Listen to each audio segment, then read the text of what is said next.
नमस्कार. झेपमध्ये आपले स्वागत. आपण पाहत आहात झेप, नवे पर्व नवी दिशा. बातमी आहे, पुणे नाशिक रेल्वे मार्ग जुन्या पद्धतीनेच व्हावा. खासदार अमोल कोल्हे मागणी, भूसंपादनाचा त्रास टाळा, खर्च कमी करा.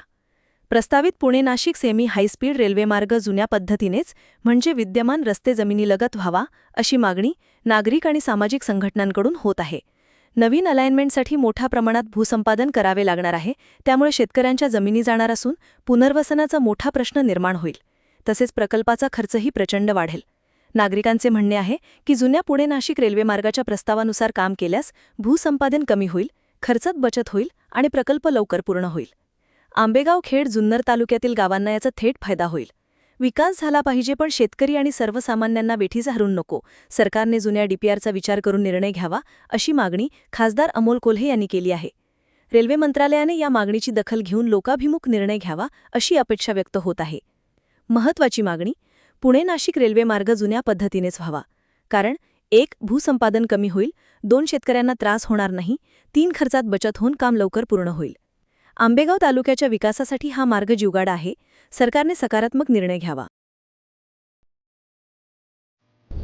जय शिवराय. पुणे नाशिक सेमी हायस्पीड रेल्वेच्या संदर्भामध्ये जीएमआरटीचे ऑब्जेक्शन्स समजून घेण्यासाठी माननीय मुख्यमंत्री देवेंद्रजी फडणवीस आणि ज्येष्ठ शास्त्रज्ञ अनिलजी काकोडकर यांच्या अध्यक्षतेखाली एक समिती नेमलेली आहे आणि त्याबद्दल मी माननीय मुख्यमंत्री महोदयांचं मनापासून खरं तर आभार मानतो. पण या निमित्तानं अनेक प्रश्न तयार होतात. 9 ऑगस्टला आता एक Pune Nashik semi high speed railway ही संगमनेर आळेफाटा, नारायणगाव, मनसर या मार्गेच व्हावी, यासाठी चक्काजाम आंदोलन आहे. आणि या सगळ्या निमित्तानं जे प्रश्न निर्माण होत आहेत, या प्रश्नांच्या अनुषंगानं खरं तर आजचा व्हिडिओ की नेमके झारीतले शुक्राचार्य कोण आहेत. म्हणजे हा सगळा प्रकार मी मारल्यासारखं करतो, तू रडल्यासारखं कर, असं तर होत नाहीये ना. याची नेमकी वस्तुस्थिती काय, तर ही वस्तुस्थिती आधी समजून घ्या. ती वस्तुस्थिती अशी आहे की माननीय मुख्यमंत्री महोदयांनी आता ही खरं तर ज्येष्ठ शास्त्रज्ञ अनिलजी काकोडकर यांच्या अध्यक्षतेखाली समिती नेमलेली, परंतु MRIDCची मुळात जी स्थापना झाली 2014 ते 2019 माननीय मुख्यमंत्री देवेंद्रजी फडणवीस हेच मुख्यमंत्री असताना MRIDC, Maharashtra rail infrastructure development corporation, याची खरं तर ही स्थापना झाली होती. आणि त्याचं पूर्ण mandate Pune Nashik semi high speed रेल्वेचं हे महाराष्ट्र रेल इन्फ्रास्ट्रक्चर डेव्हलपमेंट कॉर्पोरेशनला हे देण्यात आलं होतं. 2018 मध्ये पुणे नाशिक सेमी हायस्पीड रेल्वेचा डीपीआर बनला. 2019 मध्ये मला शिरूर लोकसभा मतदारसंघाचं प्रतिनिधित्व करण्याची संधी मिळाल्यानंतर तत्कालीन उपमुख्यमंत्री स्वर्गीय अजितदादा पवार यांना मी याचं सादरीकरण दिलं आणि त्यानंतर स्वर्गीय अजितदादा पवार यांनी या प्रकल्पाला फार महत्वाची अशी गती दिली होती, फार महत्वाची अशी चालना दिली होती. यामध्ये बऱ्यापैकी लँड ॲक्विजिशनचं काम सुद्धा हे अजितदादांनी मार्गी लावून घेतलं होतं. आणि अचानक 2022 मध्ये सरकार बदललं आणि माशी शिंकली आणि जीएमआरटीने ऑब्जेक्शन आहे अशी चर्चा सुरू झाली. जीएमआरटीचं या संदर्भामध्ये काही रिझर्वेशन्स आहेत, काही ऑब्जेक्शन्स आहेत, अशी ही चर्चा सुरू झाली. संसदेमध्ये या संदर्भामध्ये आवाज उठवल्यानंतर माननीय रेल्वे मंत्री महोदयांनी यावर निसंदिग्ध उत्तर दिलं की डिपार्टमेंट ऑफ ॲटॉमिक एनर्जीने या संदर्भामध्ये चर्चा केलेली आहे, या संदर्भामध्ये जीएमआरटीचे आक्षेप आहेत अशी गोष्ट कळवलेली आहे आणि त्यामुळे पुणे नाशिक सेमी हायस्पीड रेल्वेचा जो मार्ग, जो संगमनेर आळेफाटे मार्ग आहे, हा मार्ग होऊ शकत नाही असं रेल्वे मंत्र्यांनी पार्लमेंटमध्ये सांगितलेलं आहे, पार्लमेंटच्या फ्लोअरवर. मात्र जीएमआरटीला जेव्हा हा प्रश्न विचारण्यात आला माहितीच्या अधिकारामध्ये, तेव्हा माहितीच्या अधिकारामध्ये हे मध्यंतरी सोशल मीडियावर सुद्धा हे लेटर आलं होतं. आणि हा जर तुम्ही माहितीच्या अधिकारातलं जीएमआरटीच्या अधिकाऱ्याने दिलेलं जर हे उत्तर बघितलं असेल तर please provide a copy of technical acceptance or no objection certificate NOC issued by department of atomic energy or NCRA और TIFR for revised alignment Pune, Ahmednagar, Shirdi, Nasik of the rail line, confirming that the revised element is scientifically acceptable and will not cause detrimental radio frequency interference RFI to GMRT operations. त्याच्यावरचा reply असा आहे, the details of the revised element have not formally been shared with us, nor have we been asked to provide a formal NOC. The proposed alignment was, however, informally shared with GMRT authorities and we had responded that this is one of the acceptable solutions of the GMRT. आणि मग हा प्रश्न निर्माण होतो की नेमकं खोटं कोण बोलतो आणि का बोललं जातं या सगळ्या प्रकल्पामध्ये झारीतले शुक्राचार्य कोण आहे. कारण पार्लमेंटमध्ये जेव्हा मी हा मुद्दा मांडला होता की जगात 14 ठिकाणी रेडिओ टेलिस्कोप आणि रेल्वे हे एकत्र आहेत असं असताना केवळ म्हणजे अगदी आम्ही देशाला 5वी अर्थव्यवस्था म्हणतो, आम्ही स्वतःला विश्वगुरू म्हणतो, पण जगातल्या 14 देशांना जे शक्य होतं रेडिओ टेलिस्कोप आणि रेल्वे एकत्र असल्याचं ते आम्हाला का शक्य होत नाहीये की नेमका याच्यामध्ये इतर कोणाचा काही वेगळा हेतू आहे का.